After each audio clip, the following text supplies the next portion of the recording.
New details we are now hearing from the superintendent of Tulsa Public Schools, Dr. Ebony Johnson, after a school board member filed a police report alleging open meetings laws were violated when the board hired Johnson. Fox 23's Tanya Motorzycki is live with what Dr. Johnson said. Tanya.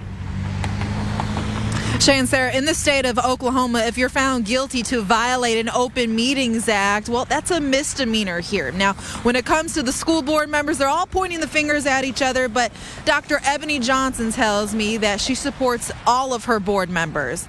Now, earlier this month, I told you how Tulsa Public School Board member Dr. Janetti Marshall filed a police report against other board members. The report says there were open meeting law violations during executive session while discussing Dr. Johnson's role at becoming superintendent. However, last month, Vice President John Croissant says Marshall was the one who violated the law and said there was an argument in executive session.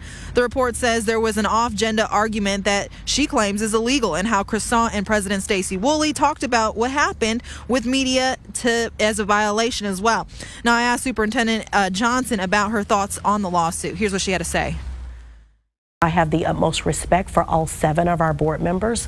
I will continue to work very diligently for the students of Tulsa Public Schools. I actually was not in the executive session because the superintendent is not in those sessions, and so I'm not sure about the flow of that meeting, how things panned out.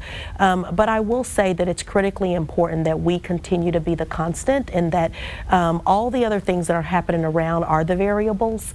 And so, under my leadership, we will continue to stay laser-like focused on our students. I'm very appreciative of the board for choosing me as the superintendent, and so there's work to do.